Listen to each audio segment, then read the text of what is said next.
ሰላም ጤና ይስጥልን ውድ ተመልካቾቻችን እንደምን አላችሁ? ከሀገሬ ቴሌቪዥን ሀገሬ ትንታኔ ጀምሯል። ዛሬም በአንድ ዓለም አቀፍ ጉዳይ ልንወያይ ስቱዲዮ ተገኝተናል። ሙሴ ከበደ ከባልደረባዬ ደመሰው ሽፈራው ጋር ለሚቀጥሉት ጥቂት ደቂቃዎች ቆይታ እናደርጋለን። እናንተም እስከ ፍጻሜ አብራችሁ እንድትዘልቁ ደግሞ የአክብሮት ግብዣችን ነው። ለዛሬ ልንዳስስ የቃኘነው የወደድነው ጉዳይ ደግሞ የሩሲያና ዩክሬን ጦርነት ነው። ሩሲያ ግዙፍ የተባለን ጥቃት በዩክሬን ዋና ከተሞች ላይ ፈጽማለች። ከዛ ባለፈ ደግሞ የዩክሬኑ ፕሬዝዳንት ቮሎዲሚር ዜሌንስኪም ወደ ቱርክ አንካራ አቅንተው በዚያም እንግዲህ የተለያዩ ድጋፎችን በአውሮፓ ምድር ያሰባሰቡ ይገኛሉ። እነዚህን ጉዳዮች ላይ ቆይታ እናደርጋለን። እንዴት አለ ደምሰው? እንደምን ሙሴ? ያለን ሁሉ መልካም። እንግዲህ የዩክሬኑ ፕሬዝዳንት ቮሎዲሚር ዜሌንስኪ ወደ አውሮፓ ማቅናታቸውን ተከትሎ እንግዲህ ሩሲያ ግዙፍ የተባሉ ጥቃቶችን በምዕራብ ዩክሬን ከተሞች ላይ ነው የፈጸመችው። በዋናነት በተርኖፒል ተብሎ በሚጠራው የምዕራብ ዩክሬን ከተማ ላይ ነው በጣም ግዙፍ የተባለ ጥቃት የፈጸመችው። በዚህ ላይ እንግዲህ ከ30 የሚልቁ ዜጎች እንደተገደሉበትና ከ73 እስከ 75 ቁጥሩ እንደየ ጋዜጦቹና እንደየ መገናኛ ብዙሃን ተቋማቱ የሚላይ ቢሆንም ከዛ በላይ ዜጎች እንደቆሰሉበትም የተለያዩ መረጃዎች ሊወጡ ይገኛሉ። በተለይ በዚህ በተርኖፒል ላይ የተፈጸሙ የሚሳኤልና የድሮን ጥቃቶች እንግዲህ ጦርነቱ በ2022 ወርሃ የካቲት ከጀመረበት ጊዜ ጀምሮ በጣም ግዙፍ የተባለ ጥቃት ሆኖ ነው የተመዘገበው። እንግዲህ እዚህ ጥቃት ላይ ወደ 476 ድሮኖችን ነው እንግዲህ ፈጽማለች ያለው የዩክሬን ጦር ሩሲያ። ከነዚህ መካከል ወደ 442ቱን አክሽፍ ያለው ብሏል። ከዚያ ባለፈ ደግሞ ከ48ቱ ሚሳኤሎች ደግሞ ወደ 41ዱን ማክሸፍ ችያለሁ ብሏል የዩክሬን ጦር። ምንም እንኳን ይህንን ያህል ቢያከሽፍም እነዚህን ያህል ዜጎች ደግሞ ሞት ሰለባ እንዲሆኑ ደግሞ ያደረገ ጥቃት ሆኖ ተመዝግቧል። ለምንድን ነው በምዕራብ ዩክሬን ላይ ይህ ጥቃት የተፈጸመው የሚለው ጉዳይ ይነሳል። በተለይ እንግዲህ ወደ በኋላ በስፋት እናነሳዋለን።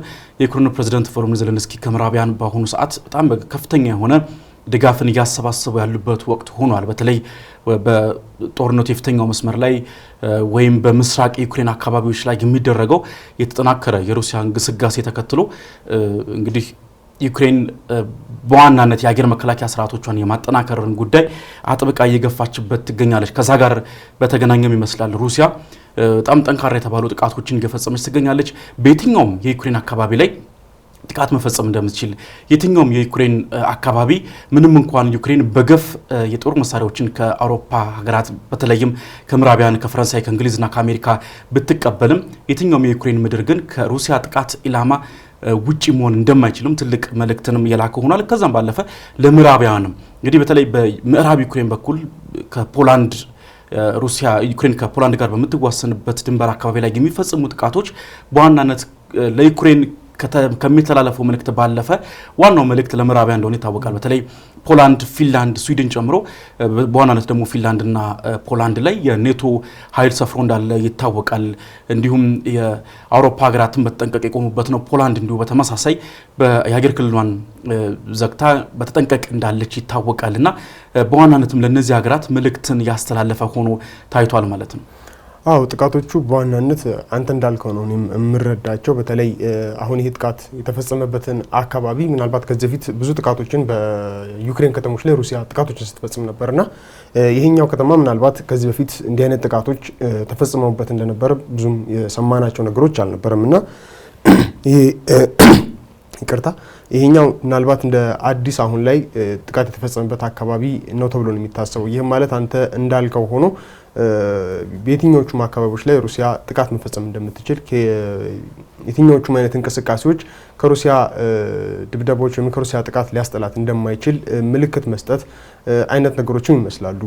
ከቁጥርም አንፃር ካየነው በጥቃቱም ከደረሰው ውድመት አንፃር ካየነው ምናልባት ይህን ዓመትም ማለት እንችላለን በተለያዩ የዩክሬን ከተሞች ላይ እንዲህ አይነት በበርካታ ድሮኖች የሚሳተፉ የተላኩበት እንዲሁም ደግሞ በርካታ ሚሳኤሎችም ጥቅም ላይ ያሉባቸው ጥቃቶች መፈጸማቸውን ሰምተናል። ግን ይህን ያህል ውድመት ያደረሰ ጥቃት ስለመፈጸሙ እስካሁን አልሰማንም እና ይሄኛው ትንሽ ገዘፍ ያለም ነው።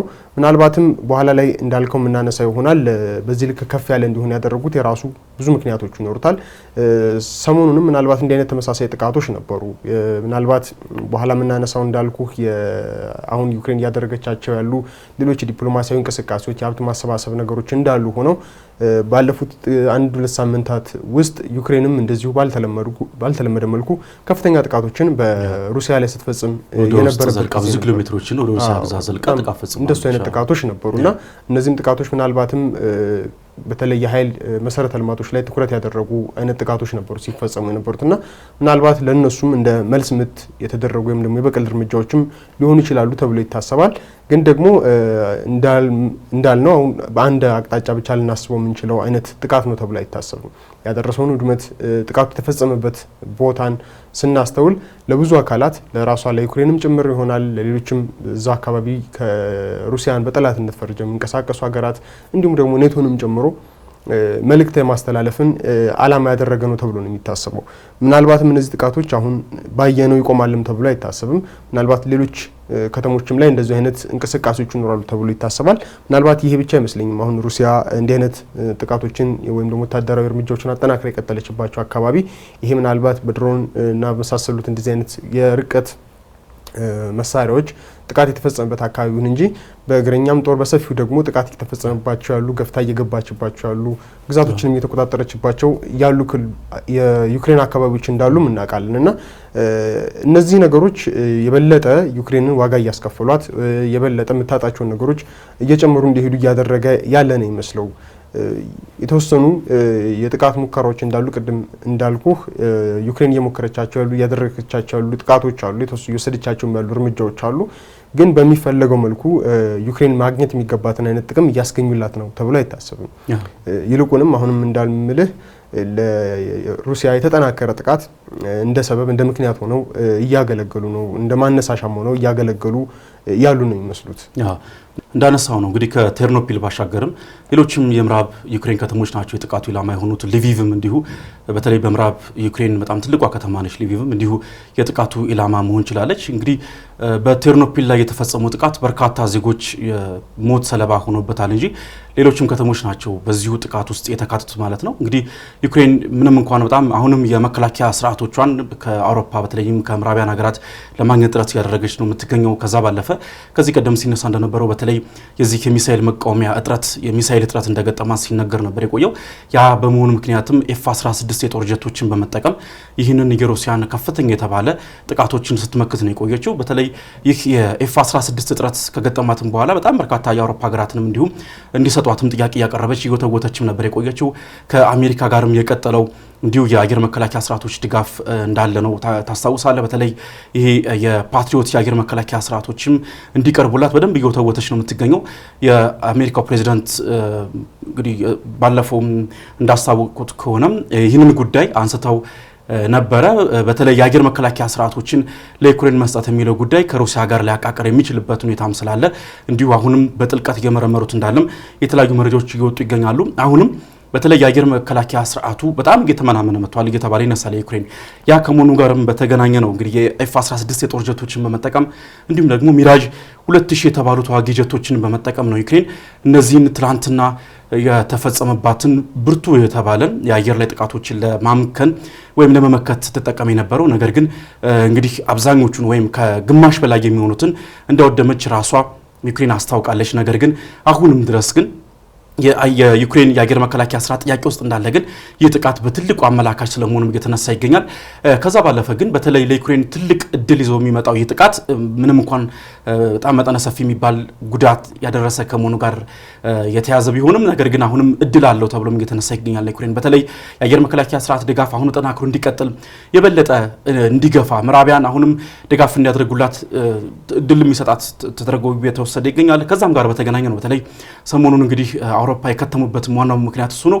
አሁንም ደግሞ እነዚህ ጥቃቶች እነዚህ የአየር መከላከያ ስርዓቶች እነዚህ መሳሪያ ድጋፎች ተጠናክረው እንዲቀጥሉና ይሄ ፕሮክሲ ዋር ነው ተብሎ እንግዲህ የሚታወቀው በተለይ የዩክሬንና የሩሲያ ጦርነት ፕሮክሲ ዋር ወይም ደግሞ የመስለኔ ጦርነት ተብሎ እየተነሳ ይገኛልና አሁንም በዚሁ የፕሮክሲ ዋርነቱ እንዲቀጥልና ሩሲያና በዩክሬን ብቻ ጦርነቱ ተወስኖ እንዳይዘልቅ የሚያደርግበት እድል ስለመኖሩም እየተነሳ ይገኛል ማለት ነው። እንግዲህ ከዚህ ባለፈ እንግዲህ ዋር ኦፍ አትሪሽን ወይም ደግሞ አትሪሽን ዋርፌርም ተብሎም ይነሳል። አሁን ሩሲያ እየተከተለች የምትገኘው የጦርነት ስትራቴጂ የበለጠ የማድከም እንግዲህ ከዚህ ቀደምም ብዙ ውይይቶቻችን ስናነሳ የነበረው ጉዳይ ነው።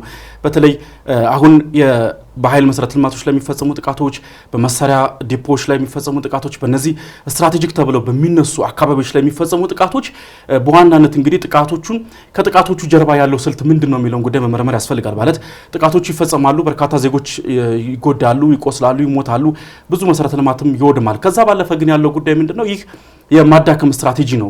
ከዚህ ቀደም የሩሲያ ፕሬዝዳንት ቭላዲሚር ፑቲን ይህንን ጉዳይ አጽንኦት ሰጥተው ሲናገሩ ነበረ። ማለት ጦርነቱን በአጭር ጊዜ ጦርነቱን በአጭር ጊዜ መቋጨት አላቃተንም፣ ነገር ግን ቀስ እያልን ስልታዊ በሆነ መንገድ ግን ዩክሬን እጅ እንድትሰጥ የማድረግን ሂደት ነው እየተከተልን ያለ ነው የሚለውን ነገር ሲያነሱ ነበረ። አሁንም እየተፈጸሙ ባሉ ጥቃቶችም የምንመለከተው ጉዳይ ይህንን ነው። ማለት አሁንም በሩሲያን በኩል እየተፈጸሙ ያሉ ጥቃቶችን የምንመለከተው ይህንኑ ማሳያ ተደርጎም ያየን ነው። ማለት ጥቃቶቹ ሲፈጸሙ የዩክሬንን የመልሶ ማጥቃት ከዚህ ቀደም በኩርስክ የፈጸመችውን ጥቃት እናስታውሳለን እና እነዚህ እንደኛ አይነት መሰል ጥቃቶች እንዳትፈጽም ኃይሏን የማዳከም የማሟጣጠን ስትራቴጂ እየተከተለች ትገኛለች ተብሎ እየተነሳም ይገኛል። በምስራቅ ዩክሬንም ያለውን ጉዳይ ይህን ነው የሚያመላክተን። ማለት ፖክሮቭስክ ላይ ያለው ግስጋሴ ይታወቃል። የሩሲያ ከፍተኛ በመቶ ሺዎች የሚቆጠር ሰራዊት ያንን አካባቢ ከቦ ይገኛል። ያም ደግሞ ማለት ፖክሮቭስክን ሩሲያ በእጁ አስገባች ማለት ዶንባስን ሙሉ በሙሉ እንድትቆጣጠር እድል የሚሰጣት ከመሆኑም ጋር በተገናኘ ቮሎዲሚር ዜሌንስኪ ዛሬ ነገ ሳይሉ በአስቸኳይ የአየር መከላከያ ስርዓቶችን የመሳሪያ ድጋፎችን ከአውሮፓ ካላመጡ እንግዲህ የኃይል ሚዛኑ ወደ ሩሲያ ጋር ለድርድር እንግዲህ ከዚህ ቀደም በፍቃድ ነው ድርድር እንድትመጣ የሚጠበቀው። አሁን ግን በግዳጅ ወደ ድርድር እንድትመጣ ያደርጋታል ተብሎም እየተነሳ ይገኛል።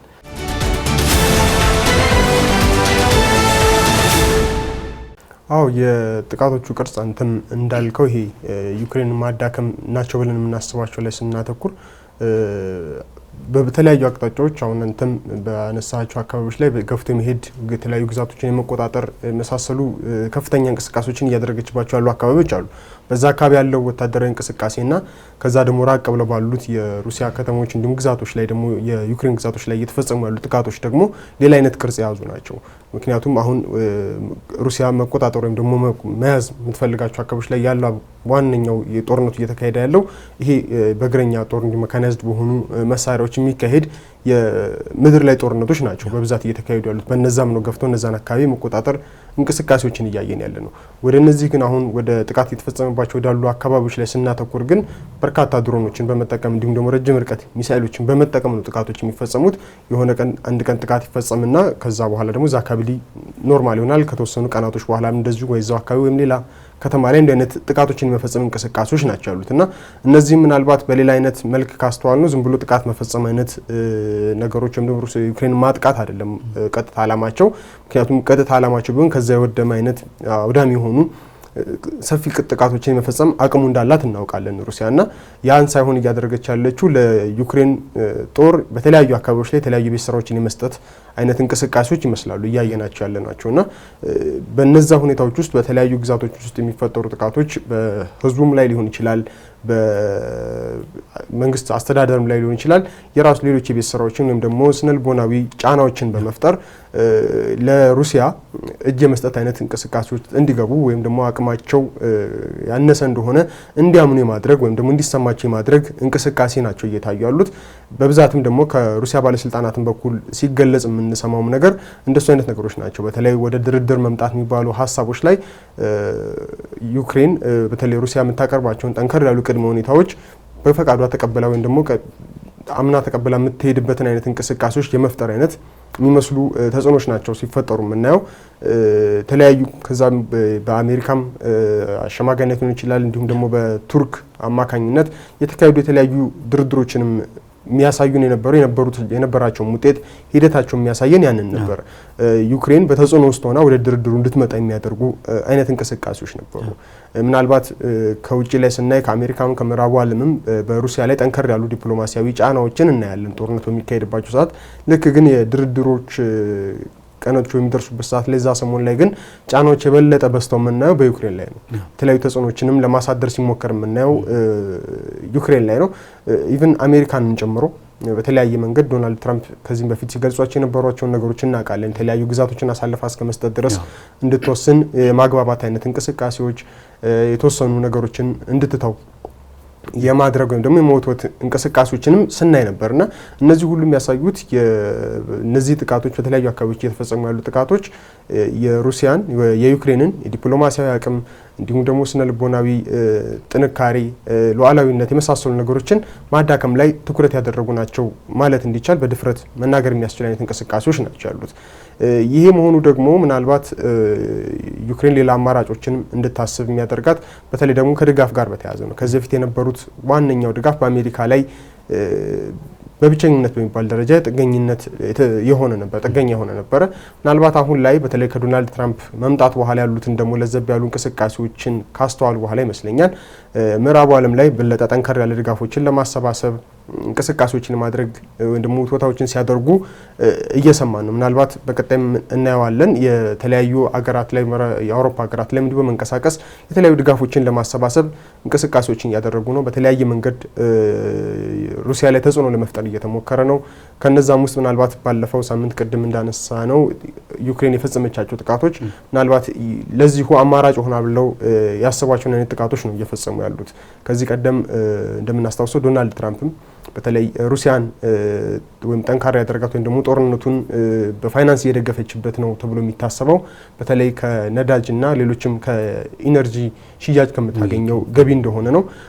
የዛ ገቢ ደግሞ የዛን ሽያጭ ደግሞ ከፍተኛ ገዢ የሆኑት ወይም ደግሞ ከፍተኛ ግዢ ይፈጽማሉ ተብሎ የሚታሰቡት ሀገራትም ራሳቸው የአውሮፓ ሀገራት መሆናቸው እንደሆነ ይናገሩ ነበር እና ራሳቸው አውሮፓ ሀገራትም በተዘዋዋሪ ጦርነቱን እየደገፉ እንደሆነ ሩሲያን እየደገፏት እንደሆነ ሲወቅሱ ነበር እና ምናልባትም የሰሞኑን የዩክሬንን ጥቃት ካስተዋልን አብዛኛዎቹ ጥቃቶች በሩሲያ የነዳጅ ሪፋይነሪዎች ላይ ወይም ደግሞ ማጣሪያዎች ላይ እንዲሁ አይነት የኃይል መሰረተ ልማቶች ላይ ነበር ትኩረታቸውን ያደረጉትና ምናልባትም ደግሞ ሌላ አይነት አማራጭ ሩሲያን በዚህ አይነት መንገድ ማዳከም ጦርነቱን የምትደግፍበት የተባለውን ብቸኛውን የተባለውን አማራጯን ማዳከም አይነት እንቅስቃሴዎችን በአማራጭነት እየሞከሩት ያሉ ይመስላል።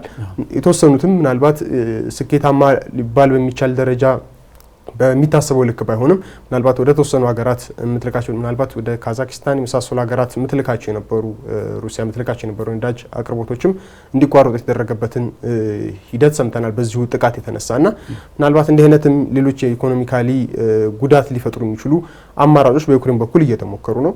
ከዛ ደግሞ እንዳልነው የተለያዩ አገራትን አስተባብሮ አቅሟን ጠንካራ ማድረግ የተለያዩ ወታደራዊ ድጋፎችን የምታገኝበትን አማራጮች መፍጠር ላይም እንዲሁ ትኩረት እየተደረገ እንደሆነ ይመስላል ያሉት እንቅስቃሴዎች የሚያሳዩት።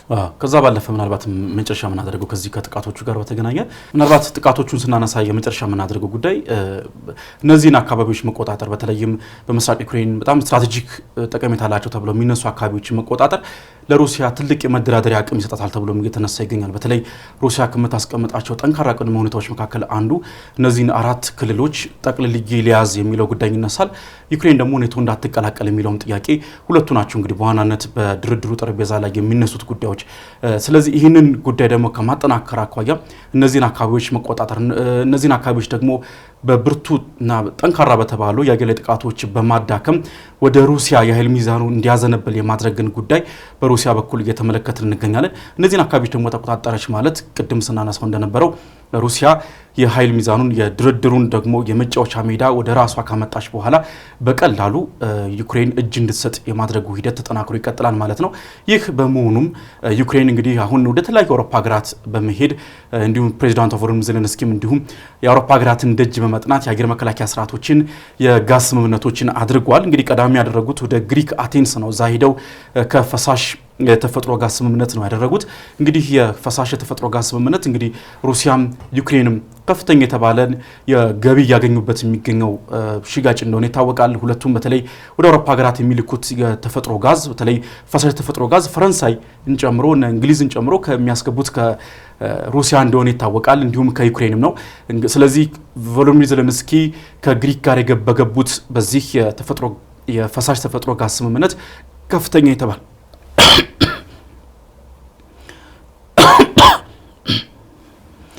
ስለዚህ የዩክሬን ፕሬዝዳንት ቮሎዲሚር ዜሌንስኪም ከግሪክ ጋር በገቡት ትልቅ የተባለ የተፈጥሮ የፈሳሽ ተፈጥሮ ጋዝ ስምምነት እንግዲህ ትልቅ የሆነ ኢኮኖሚያዊ ጠቀሜታ ይዞላቸው ይመጣል ተብሎ ይጠበቃል። በኢኮኖሚያዊ አቅምም ራሳቸው እንዲያጠናክሩ እድል የሚሰጥ ነው ተብሎ እየተነሳም ይገኛል። ከዛ ባለፈ በስፔን ማድሪድም እንዲሁ አቅንተው ትልቅ የተባለን የእርዳታ ጥቅል ነው ስምምነት የተፈራረሙት ከስፔኑ ፕሬዚዳንት ጋር ወደ 712 ሚሊዮን ዶላር ወይም ደግሞ ወደ 615 ሚሊዮን ዩሮ ገደማ የእርዳታ ስምምነትን ነው የተፈራረሙት። ከዚህ ውስጥ ወደ ግማሽ ያህሉ ወይም ወደ 300 ሚሊዮን ዩሮ የሚሆነው የወታደራዊ እርዳታዎችን የሚያጠቃልል ነው። ይህ እንግዲህ አሁን ላይ ምናልባት እንደዚህ አይነት ስምምነቶች አሁን ላይ ኢሚዲየትሊ ወይም በአፋጣኝ መሳሪያዎቹ መጥተው ለዩክሬን እድል ወይም ራሷን ታጠናክር እድል የሚሰጣት አይደለም። ነገር ግን በሂደት ቀስ በቀስ ከዚህ በኋላ ምናልባት ጦርነቱ አሁን በምናየው አይነት አካሄድ በአጭር ጊዜ ውስጥ ይጠናቀቃል ተብሎ አይጠበቅም። በሁለቱም ያስቀመጧቸው ካሉ ጠንካራ ቅድመ ሁኔታዎች ጋር በተገናኘ በሁለቱም በኩል ካለው የዓለም የኃይል አስተላለፍ አኳያ ስንመዝነው ጦርነቱ በአጭር ጊዜ ውስጥ የመጠናቀቅ እድሉ በጣም ጠባብ ነው። ምናልባት በአጭር ጊዜ ውስጥ የሚጠናቀቅ ከሆነ ምናልባት ለአጭር ጊዜ የሚወሰኑ ወይም ከዚህ ቀደም እንግዲህ ሲካሄድ እንደነበረው የኃይል መሰረተ ልማቶች ላይ ጥቃት እንዳይፈጸም ስምምነት ተደርሶ ነበረ የአንድ ወር ገደማ። እንዲሁም በጥቁር ባህር ላይ እንዲሁ ጥቃቶች እንዳይሰነዘሩ በዶናልድ ትራምፕ አደራዳሪነት ስምምነት መደረሱ ይታወቃል። እንዲህ አይነት መሰል የአጭር ጊዜ ተኩስ አቁም ስምምነቶች ሊደረሱ የሚችሉበት እድል አለ። ነገር ግን የረጅም ጊዜ ወይም እንግዲህ የሩሲያው ፕሬዝዳንት ቭላዲሚር ፑቲንም እያነሱት እንደሚገኙ ዘላቂ ተኩስ አቁም ስምምነት የመምጣቱ እድል በጣም ጠባብ ነው።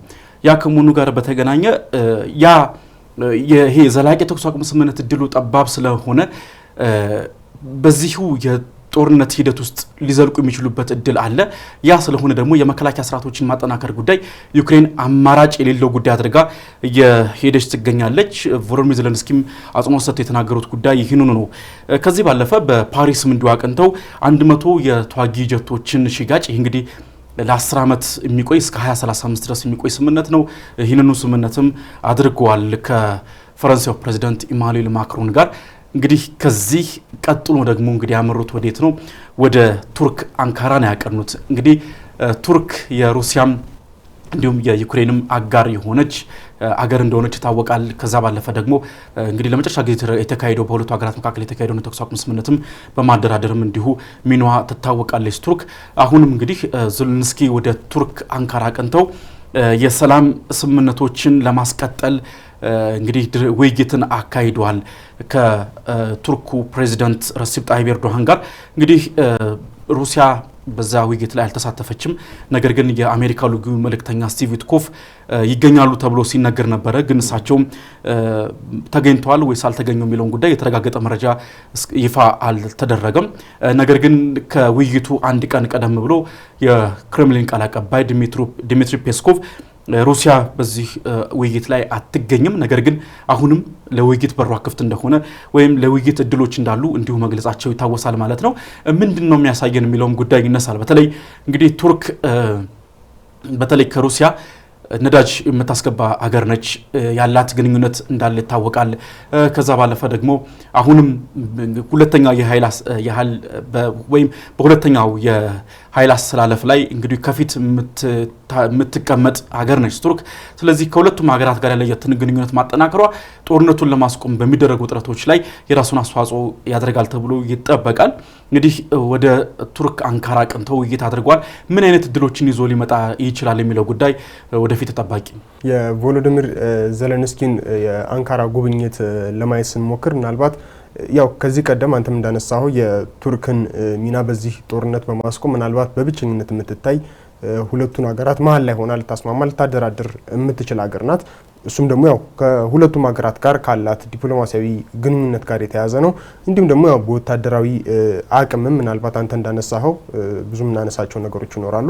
ግን ከዜሌንስኪ ጉዞ ጋር በተያያዘ በዋናነት ትኩረቱን ያደረገው ይሄ ጉዟቸው በተለይ በቀጣይነት የጦርነቱን በሰላም ለመቋጨት በሚደረጉ የሰላም አማራጮች፣ ሰላም ድርድሮች ዙሪያ ከአደራዳሪው አገር ወይም ደግሞ ከቱርክ ጋር ውይይቶችን ለማድረግ ነው። በምን መልኩ ይቀጥላል፣ ምን አይነት ነገሮች በቀጣይነት ሊኖሩ ይገባሉ የሚሉ ሀሳቦች ላይ ውይይት እንዳደረጉ የወጡ መረጃዎች ያሳያሉ። ምናልባት በዝርዝር እያንዳንዱ ነገሮች የወጡ ያሉ ነገሮች በግል አላስተዋልኩም። ምናልባት ግን በጥቅል የተለያዩ ሰፋ ያሉ ጉዳዮች ላይ እንደተወያዩ በቀጣይነት ከሩሲያ ጋር የሚኖረው ድርድርስ ምን አይነት ቅርጽ ሊይዝ ይገባል፣ በምን ጉዳዮች ላይ ያተኩራል የሚለው ነው።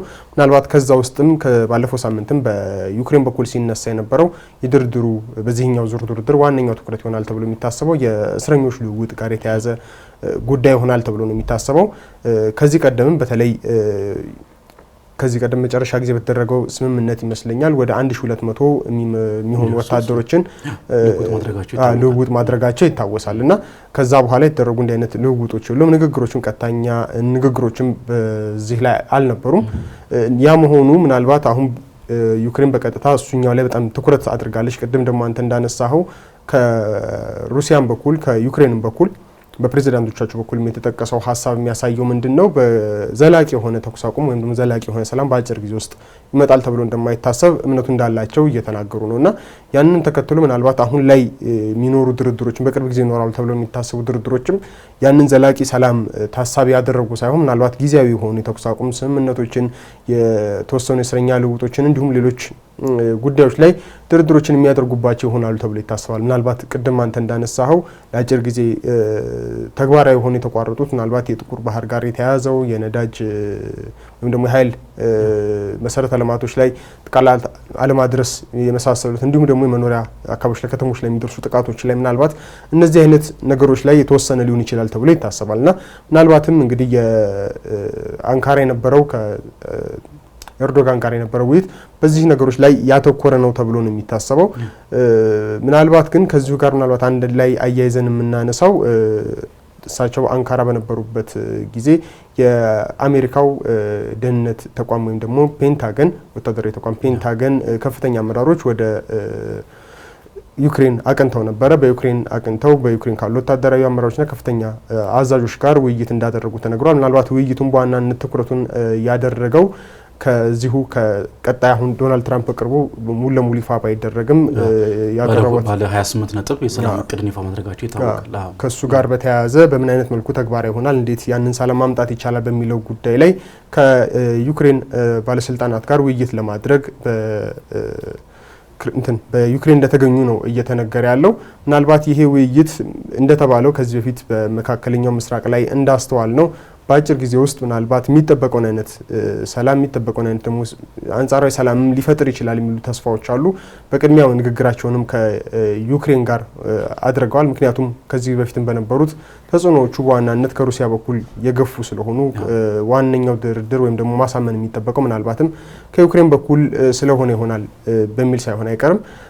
ከዚህ ጋር በተያያዘ ምናልባት የፈቃደኝነቱን ጉዳይ እዚህኛው ውይይት ላይ ወደ ዩክሬን የመጡትም የአሜሪካ ባለስልጣናት ውስጥ ስቲቭ ዊትኮፍም እንዲሁ ይገኙበታል ምናምን ተብሎ ተጠብቆ ነበር። ምናልባት ግን አልተገኙም። በተለይም ስቲቭ ዊትኮፍ የሩሲያው ፕሬዚዳንት ቭላዲሚር ፑቲንም እንዲሁ እዚህ ስምምነት ላይ ወይም ወደ ስምምነት ለመምጣት ፈቃደኛ ለመሆኑ ወደ ድርድር ለመምጣት ፈቃደኛ እንደሆኑ ገልጸውልኛል የሚል መልእክትም አስተላልፈው ነበረ። ከዛ በኩል ጥሩ ተነሳሽነት አለ የሚል አንድምታ ያለው ሀሳቦች ነው እያነሱ ያሉት።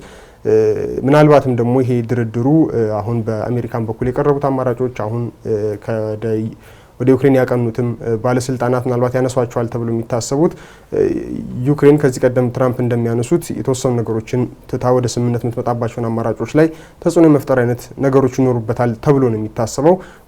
ለዛም ነው ምናልባት ከሩሲያን ይልቅ ዩክሬን ጋር መጥቶ ማሳመኑን ቅድሚያ የተሰጠው ተብሎ እንዲታሰብ አድርጎታል። ምናልባት እንግዲህ አሁን ዛሬ ማለዳ አካባቢ ነው ወደ ዩክሬን እንዳቀኑ የተነገረው።